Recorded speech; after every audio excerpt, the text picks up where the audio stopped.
Hello friends, आप सभी का यूट्यूब चैनल पे स्वागत है। दोस्तों, आज मैं आपके लिए कुछ खास करने वाला हूँ। दोस्तों, सिविल सर्विसेज हर किसी मनुष्य का सपना होता है कि मैं सिविल सर्विसेज की तैयारी करूँ, एक ऑफिसर बनूँ। एक सपना होता है हर किसी को कि मैं ऑफिसर बनकर कुछ राज्य हित में, देश हित में समाज की सेवा करूं। चूँकि यह सर्विस एक ऐसा है जो आपकी प्रतिष्ठा से जुड़ी हुई होती है और आप देखते होंगे कि एक प्रतिष्ठित सेवा के लिए अखबारों में आता है कि फलाने के लड़के थे, फलाने की बेटियां थी और यह सफलता अर्जित किया है। दोस्तों, हर किसी के मन में जो नए अभ्यर्थी होते हैं, जो +2 पास किए हैं या पार्ट 1 में तैयारी कर रहे हैं अपने एकेडमी का, चाहे वो पार्ट 2 में पढ़ रहे हो, लेकिन मन में एक जिज्ञासा आती है कि मैं जो सवाल सबसे पहले स्टूडेंट के मन में आता है मैं उसको बताऊं और इसके बाद उस पर चर्चा करूंगा। दोस्तों, सबसे पहले आप जानते हैं नए अभ्यर्थियों के लिए कई तरह के सवाल मन में आते हैं कि सबसे पहले उसके मन में आता है कि सिविल सर्विसेज की तैयारी कब से प्रारंभ करूं। जो भी न्यू एस्पिरेंट्स हैं, नए अभ्यर्थी हैं, उनके मन में ये सब आता है कि यह कब से प्रारंभ करें, कैसे करें, क्या पढ़ें, क्या पढ़ने से हम एक ऑफिसर बन सकते हैं। तो दोस्तों, इन सभी बिंदुओं पर आज मैं बात करूंगा कि क्या क्या सवाल आते हैं आपके मन में। सबसे पहले सवाल आता है कि तैयारी कब से करें, तैयारी क्या करें, क्या पढ़ने से हम ऑफिसर बन सकते हैं। और आप सभी जानते हैं कि कभी कभार यह आपके मन में आता है, क्या सुदूर ग्रामीण क्षेत्रों से हम रहकर भी क्या तैयारी कर सकते हैं। ये सब सवाल आपके मन में आता है। क्या हम नौकरी पेशेवर हैं, हम यह तैयारी कर सकते हैं। कोई हाउसवाइफ है, अगर उनके मन में सिसक रह गई है, एक ललक है ऑफिसर बनने का, क्या हम ऑफिसर बन सकते हैं। चाहे वो वर्किंग में हो या पेशेवर किसी भी कार्य में हो या प्राइवेट जॉब करते हो, क्या हम इस चीज़ का तैयारी कर सकते हैं, क्या हम सफल हो सकते हैं। एग्जामिनेशन का मीडियम क्या होना चाहिए, क्या इंग्लिश मीडियम वाले स्टूडेंट ही सिर्फ सफल हो सकते हैं या हिंदी मीडियम वाले भी सफल हो सकते हैं, मीडियम क्या होना चाहिए। ये सब सवाल स्टूडेंट के मन में आते हैं। दोस्तों, क्या बड़े यूनिवर्सिटी या बड़े कॉलेज के ही स्टूडेंट सिर्फ सफल हो सकते हैं या ऑफिसर बन सकते हैं, क्या हमसे भी ये हो सकता है। ये सब सवाल आपके मन में आते हैं दोस्तों।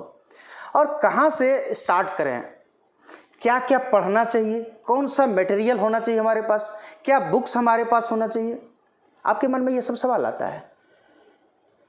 नोट्स कब से बनाएं, नोट्स बनाना कितना फ़ायदेमंद होगा, क्या पढ़कर तुरंत स्टार्ट कर दें नोट्स, ये सब आता है नोट्स आपके मन में। और तैयारी करने के क्रम में दोस्तों बहुत सारी चीज़ बारीकियों को देखना पड़ता है कि हम क्या कर सकते हैं, और इसमें इम्पॉर्टेंट होता है कि हम क्या क्या नहीं करें। इसमें कितने घंटे हम पढ़ें, कितने घंटे पढ़ने से हम इसको क्रैक कर सकते हैं, ये सब आपके मन में सवाल आता है दोस्तों। तो क्या हम गरीब परिवार से आते हैं, क्या सक्षम हैं कि हम ये क्रैक कर सकते हैं। इस तरह के सवाल आपके मन में, आपके जहन में आते हैं दोस्तों। तो इसी सब बिंदुओं पर मैं आज एक नए वीडियो के रूप में आपके बीच पेश करने वाला हूं कि जो भी बिगिनर्स हैं, जो नए हैं, एकेडमिक ईयर में हैं और इस तरह के प्रश्न मन में आता है, उन सभी समस्याओं पर मैं आज कुछ फोकस करूं ताकि आपके मन में जो सवाल हैं, चूँकि दोस्तों मैं आज जो बताने जा रहा हूँ, मेरे माध्यम से 100-150 ऑफिसर बने हैं, बीपीएससी क्रैक किए हैं, हजारों 2000 स्टूडेंट को मैंने पढ़ाया है, मैंने मोटिवेट किया है मेरे गाइडेंस से, और उसी रिसर्च पर मैं आज कुछ बताने जा रहा हूँ। दोस्तों, आप सभी ध्यानपूर्वक इसको देखें, इसको सुने, और हमारे चैनल से अगर सब्सक्राइब नहीं किए हैं तो कृपया सब्सक्राइब कर लें और बेल आइकन को प्रेस करें ताकि कोई भी वीडियो सबसे पहले आपको मिले और नोटिफिकेशन के माध्यम से आपको वीडियो वो मिल सके, ताकि जब भी मेरा नया वीडियो अपलोड होगा वो आप तक मिले और आप इससे लाभान्वित हो सकें। दोस्तों चलते हैं और आज हम बात करते हैं इसी बिंदुओं पर सभी इन समस्याओं का हल कैसे किया जा सकता है। दोस्तों जो भी न्यू अभ्यर्थी हैं, न्यू स्टूडेंट्स हैं, उनके लिए ही यह आज वीडियो है। तो सबसे पहले आपके पास दोस्तों क्या होना चाहिए? सही रणनीति। सही रणनीति ही आपको आगे सफल बना सकता है। दूसरा, आपके पास अच्छे गाइडेंस देने वाले हो, अच्छे मार्गदर्शक हो, अच्छे टीचर हो, या आपके कोई भी जो गाइड कर रहे हो, एक अच्छा मार्गदर्शक होना जरूरी है, ताकि आप सही दिशा में, सही राह पर और सही ट्रैक पर चलें, आपकी तैयारी सही दिशा में चले। तीसरा दोस्तों, आपके पास स्टैंडर्ड मटेरियल होना चाहिए, बाजारू किताब नहीं होनी चाहिए। अगर आप चाहते हैं, ऐसा नहीं कि सीजनेबल आया बीपीएससी, अच्छा 2 महीना बचा है, हम पढ़कर निकाल देंगे। दोस्तों पीटी निकाल देंगे, मेन सक्सेस नहीं कर पाएंगे। इसलिए शुरुआत से ही सही दिशा में, सही मार्गदर्शन में और सही मटेरियल को पढ़ें।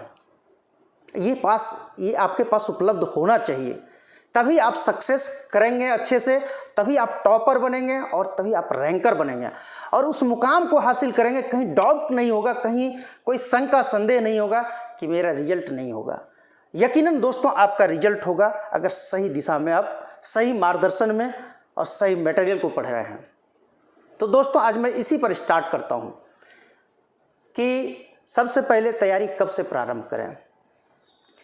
दोस्तों आपके मन में जब प्रश्न यह आता है तो सबसे पहले मेरा अपना सुझाव होगा कि आप जब ग्रेजुएशन कर रहे हो उसी समय आपके मन में यह आ जाना चाहिए और इसकी तैयारी प्रारंभ कर देनी चाहिए। अगर पार्ट 1 पार्ट 2 में नहीं स्टार्ट किए हैं तो पार्ट 3 में जब ग्रेजुएशन कर रहे हैं तो वहाँ से प्रारंभ कर दीजिए, क्योंकि कम से कम 1 महीना एक साल कंप्लीट आपकी इस पर फोकस होना चाहिए। तो आप कम से कम ग्रेजुएशन के लास्ट ईयर में तो श्योर है कि आप पूरी तरीके से माइंड को सेट कर लीजिए और अपना लक्ष्य निर्धारित कर लीजिए कि मुझे ये क्रैक करना है, और वहाँ से स्टार्ट कर दीजिए दोस्तों। तभी आपके पास सही दिशा में, मार्गदर्शन में और तैयारी होनी स्टार्ट होगी। अब दोस्तों सबसे पहले आपके पास क्या होना चाहिए? मटेरियल। सही मटेरियल का मतलब होता है कि आपका कंसेप्ट भी क्लियर होना चाहिए। दोस्तों आपके पास 6 to 12 यानी 6ठी क्लास से लेकर 12वीं क्लास तक का एनसीईआरटी बुक होनी चाहिए। आपके पास होनी चाहिए, चाहे वो इंडियन पॉलिटी की हो, चाहे वो हिस्ट्री की हो, चाहे इकोनॉमिक्स की हो, चाहे ज्योग्राफी, यानी ये सब आपके पास होना चाहिए। साइंस की हो, ये सब दोस्तों होगा क्या? आपका कंसेप्ट क्लियर होगा, यानी आप छोटी छोटी चीज़ों से आगे बढ़ेंगे। यानी आपका जब आधार मजबूत हो जाएगा, जब आगे मैं बताऊंगा कि ये पढ़ने के लिए, तो आपको कहीं भी समझ में कहीं परेशानी नहीं होगी। और ये आप यूपीएससी हो या यूपीपीसीएस हो या जेपीएससी हो या बीपीएससी हो, किसी भी सिविल सर्विसेज में अगर इस तरह का तैयारी स्टार्ट करते हैं, यकीनन आप किला फतह करेंगे और क्रैक करेंगे।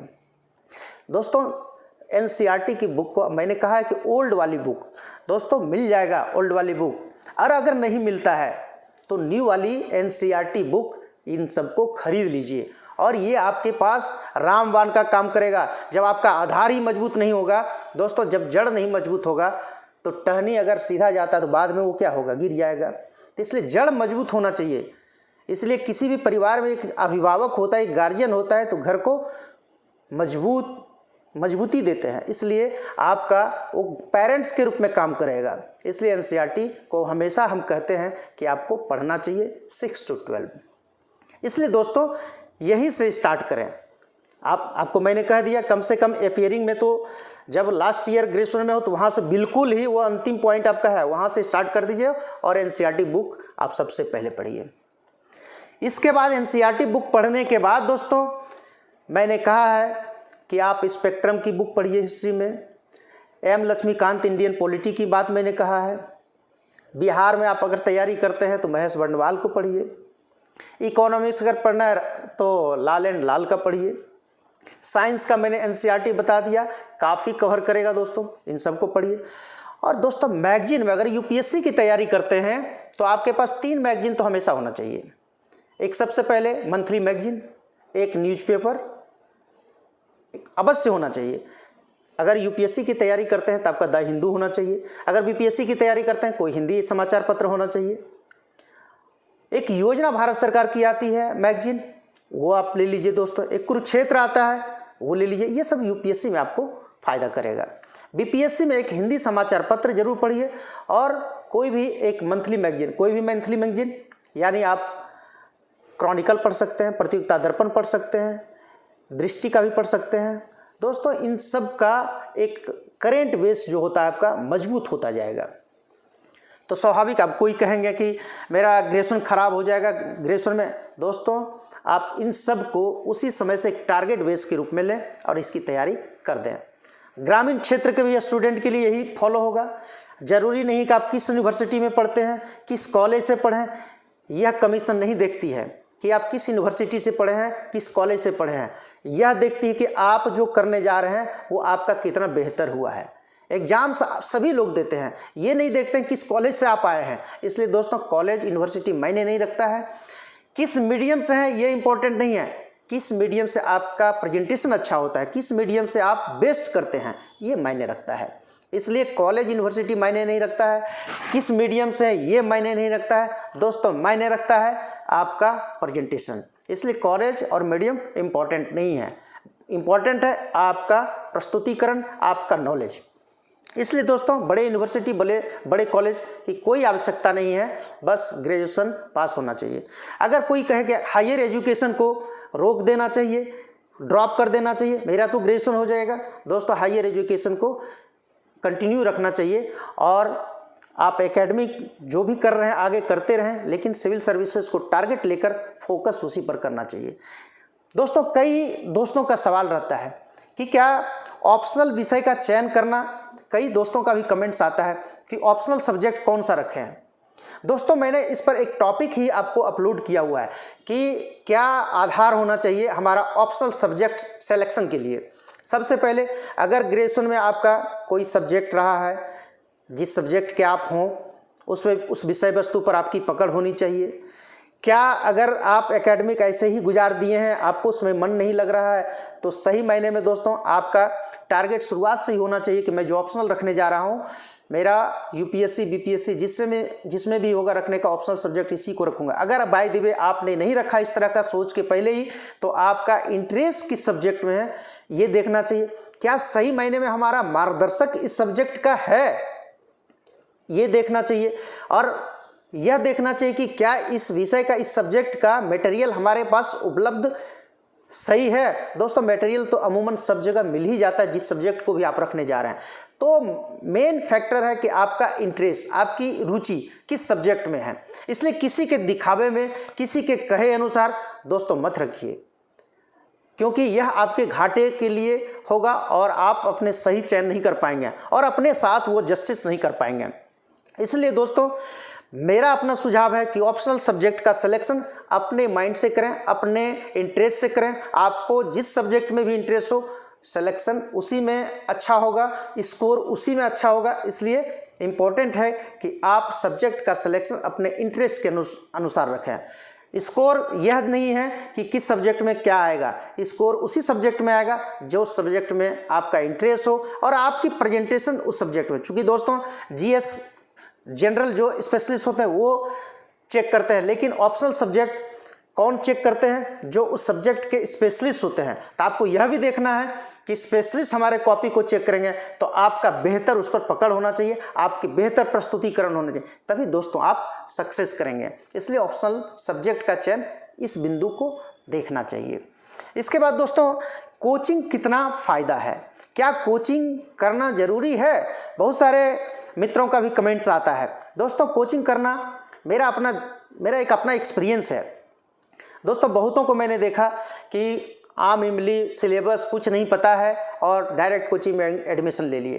दोस्तों बहुत ही गलत है और अपने साथ खिलवाड़ कर रहे हैं, अपनी लाइफ के साथ खिलवाड़ कर रहे हैं। कोचिंग वाले आपको ठग लेंगे, पैसे ठग लेंगे और आपका रिजल्ट कहीं नहीं होगा, आप कहीं के नहीं रहेंगे। मेरा अपना सुझाव है कि आप सबसे पहले जो बिगनर हैं वो 1 साल, कम से कम 1 साल अपने बेस को मजबूत कर लें, सिलेबस को ज़रूर देख लें। आप जो प्रिपरेशन करने जा रहे हैं उसमें देखें कि कहाँ कहाँ से प्रश्न आते हैं, क्या क्या मटेरियल्स इसमें रखना चाहिए, कैसे इसकी स्ट्रेटजी होनी चाहिए। तो दोस्तों आपका एनसीईआरटी का स्टडी हो जाना चाहिए, रीडिंग 4 से 5 बार कर लिए हो, तभी आप कोचिंग इंस्टीट्यूट ज्वाइन करेंगे। तब क्या होगा कि आप जो टीचर पढ़ाएंगे वो आप उस पर डिस्कस कर सकते हैं, डिबेट कर सकते हैं और प्रश्न पूछ सकते हैं और क्वेश्चन रेज उसमें होगा। क्वेश्चन राइज जब होगा तो दोस्तों आपको पता चलेगा कि मैं किस दिशा में जा रहा हूँ। अगर आप यूं ही चले गए कोचिंग इंस्टीट्यूट बिना कुछ जानकारी के, तो दोस्तों एक तरह से थोपा हुआ नॉलेज आपके ऊपर आएगा। हो सकता है कि वहाँ गलत भी आपको जानकारी दी जाएगी, आप उसी को आत्मसात करेंगे और आगे आने वाले समय में आपको लगेगा मैं अपने साथ कितना धोखा किया हूँ। इसलिए कोचिंग इंस्टीट्यूट ज्वाइन करने के पहले आपका प्रिपरेशन, आपकी तैयारी, आपका बेस 1 साल कम से कम हो जाना चाहिए। इसलिए ज़रूरी नहीं है कि आप बस यूं ही तैयारी किए, स्टार्ट कर दिया और कोचिंग ज्वाइन कर लिए। ये दोस्तों आप अपने साथ जस्टिस नहीं करेंगे, इसलिए इसको ध्यान देने की आवश्यकता है। इसके बाद दोस्तों बहुत सारे मित्रों का भी सवाल रहता है कितने घंटे पढ़ने चाहिए। दोस्तों कितने घंटे पढ़ने से आवश्यकता इस बात की है कि आप कैसे पढ़ते हैं। और बहुत सारे स्टूडेंट डिफरेंट सोसाइटी से आते हैं, डिफरेंट माइंडसेट के आते हैं। अगर किन्हीं को पढ़ने में 4 घंटे में 8 घंटे वाले स्टूडेंट जितने पढ़ पाते हैं वो 4 घंटे में कवर कर पाते हैं, तो ज़रूरी नहीं है कि जो 8 घंटे पढ़ रहे हैं वो 10 घंटे भी पढ़ेंगे, 6 घंटे भी पढ़ेंगे। आपको यह देखना है कि एक प्लान वे में मेरा जो सब्जेक्ट है, मेरा जिस टॉपिक पे पढ़ाई हो रहा है उसको कितने घंटे में पढ़ पाते हैं। और सिविल सर्विसेज स्टूडेंट को कम से कम 8 से 10 घंटे तो पढ़ने ही चाहिए।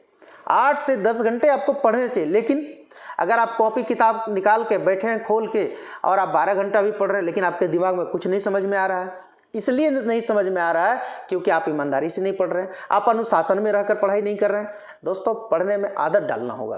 लोग कहते हैं ना कि पढ़ाई में मन नहीं लग रहा है, नहीं मन लगेगा।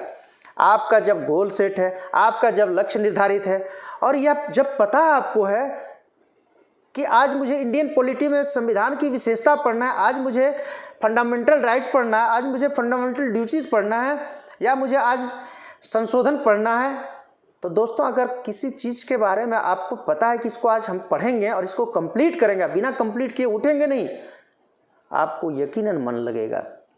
कभी ऐसा महसूस नहीं होगा कि मुझे मन नहीं लग रहा है। ये कभी नहीं कहेंगे कि मुझे नींद आ रही है पढ़ने में। दोस्तों खेलने में अगर मन लगता है तो पढ़ने में भी मन लगे, क्योंकि खेलने की आदत आपने डाला है और पढ़ने में मन आदत नहीं डाला है। दोस्तों एक उदाहरण के रूप में मैंने वीडियो अपलोड किया था पहले। अगर मुझे दिनचर्या में सुबह में उठने की आदत है कि मुझे जाना है और मॉर्निंग वॉक पे जाना है, मैं जाऊंगा तो सबसे पहले उठना है। उठने के लिए सबसे पहले कितने परेशानी होती है, उठने का मन नहीं करता, आलस है मेरे अंदर में। आलस इंसान का सबसे बड़ा कारण होता है, आगे बढ़ने से रोकता है। अगर सुबह उठे हैं, फ्रेश हुए हैं, शूज़ पहने हैं और वॉकिंग के लिए अपना निकल गए हैं, कम से कम ये आदत 10 दिन डालेंगे उठने का, और बाहर टहलने के लिए ही नहीं सही कुछ नहीं करेंगे लेकिन टहल कर अगर 10-20 मिनट में भी आ गए, ये आदत तो डेली का डाल रहे हैं। इसी तरह दोस्तों अगर पढ़ने में शुरुआत में मन नहीं लगता है तो आप शुरुआत में कम से कम पढ़ने की आदत डालिए। ये आदत डेली डालने से होता है, निरंतर आप ऐसा करेंगे आपको हर कुछ आदत में शुमार हो जाएगा और पढ़ने में भी आदत लगने लगेगा दोस्तों। इसलिए दोस्तों इस पर फोकस करनी चाहिए। कितने घंटे पढ़ना है, पढ़ाई में मन नहीं लगता है, आप ऐसा करके देखें, यकीनन 10 दिन में आपका अगर बदलाव नहीं आया तो दोस्तों मेरे से कहना, यकीनन मेरे से कहना। मैं इस चीज़ को करके देखा हूँ इसलिए मैं बता रहा हूँ, और मैं जो भी चीज़ बता रहा हूँ मैं एक्सपीरियंस को शेयर कर रहा हूँ। मैंने इस चीज़ को किया है। मैं भी ग्रामीण क्षेत्रों से बिलोंग करता हूँ दोस्तों। मैं भी नेट किया हूँ, JRF किया हूँ, PhD किया हूँ, पॉलिटिकल साइंस में अपने आप को सारा चीज़ को मैंने किया है, इसलिए मैं इस चीज़ को बताऊँ। चूँकि मेरा भी 48वीं से 52वीं मैंने सक्सेस किया है और इसको क्रैक किया है। मुझे खुद नहीं पता था कितना बेहतर मार्क्स आएगा, मुझे खुद नहीं पता था कितना रैंक आएगा, लेकिन दोस्तों जो उम्मीद नहीं किया था उससे भी बेहतर मैंने किया, और दोनों सब्जेक्ट में मैंने अच्छा मार्क्स लाया था और अपने आप को प्रूफ किया था। इसलिए, और मैं भी ग्रामीण क्षेत्रों से, कहीं ऐसा नहीं कि बड़े शहरों से, बड़े कॉलेज से मैं आया हूँ, ग्रामीण क्षेत्रों से आया हूँ। और जो भी चीज़ मैं बता रहा हूँ, मेरे कितने स्टूडेंट आज ऑफिसर हैं, कितने को मैंने बताया है, कितने को मैंने गाइड किया है, और इतने दिनों का अनुभव को मैं शेयर कर रहा हूँ। और जो चीज़ मैं बता रहा हूँ क्योंकि मैं उस दौर से, उस रास्ते से गुजरा हूँ, इसलिए मैं बताऊँ। कोई बनावटी बात नहीं बताता हूँ। कोचिंग इंस्टीट्यूट में जाएंगे, आधे झूठ बोलेंगे और आप बहकावे में आएंगे। सीधे जाते हैं इंस्टीट्यूट वाले, कहते हैं कि अरे यार आपको एसडीएम बनाएंगे, आ जाओ। उनको पता ही नहीं है कि एसडीएम नहीं बल्कि बिहार प्रशासनिक सेवा में सिलेक्शन होता है। लेकिन आज के डेट में सारे इंस्टीट्यूट वाले झूठ बोलते हैं, यूट्यूब पर भी झूठ बोलते हैं, कहते हैं कि एसडीएम। दोस्तों बेसिक ग्रेड में 4 पद होता है जो मैं आने वाले समय में बताऊंगा, और कोई एसडीएम में पोस्टिंग शुरुआती दौर में नहीं होती है। तो दोस्तों खैर एनीवे, इस चीज़ को मैं आगे आने वाला वीडियो में बताऊंगा। और सबसे पहला मेरा जो फोकस था, जो मन में सवाल लोगों के आते हैं, इसी पर मैं आज डिस्कस करने वाला था। इसलिए दोस्तों तैयारी करते समय हमेशा यह नहीं देखें कि मेरा हायर एजुकेशन है, मैं पीएचडी किया हूँ, ये किया हूँ। आप जिस चीज़ को फोकस करने जा रहे हैं उसी चीज़ पर फोकस करें। इसलिए ज़रूरी नहीं है। और एक मन में सवाल आता है कोचिंग कितना ज़रूरी है। कोचिंग दोस्तों मैंने बताया कि 1 साल अपनी तैयारी हो जानी चाहिए, इसके बाद ही अगर आप सक्षम हैं तभी कोचिंग करें, अन्यथा आप घर पर रहकर भी सारी व्यवस्थाएं कर लें। सब कुछ आजकल उपलब्ध है, गूगल करेंगे, गूगल पर बहुत सारे मटेरियल मिल जाएंगे। बहुत सारा आज के डेट में आईटी का ज़माना है, सब कुछ आपके पास उपलब्ध हो सकता है। इसलिए कभी यह न रोएं कि मैं गरीब हूँ, कोई अमीर है तभी यह सक्सेस कर सकता है। दोस्तों मस्तिष्क में अगर मस्तिष्क से आप हार गए हैं तो आपका हार उसी समय है। अगर हार आपने स्वीकार कर लिया तो हार आपकी निश्चित है, लेकिन आपने हारा ही नहीं कभी और आप ठान लिए हैं कि मुझे करना है, तो आपको कोई रोक भी नहीं सकता है। इसलिए दोस्तों यह कभी ना सोचें कि मेरे से नहीं होगा, यह हमेशा पॉजिटिव माइंडसेट रखें, मेरे से होगा।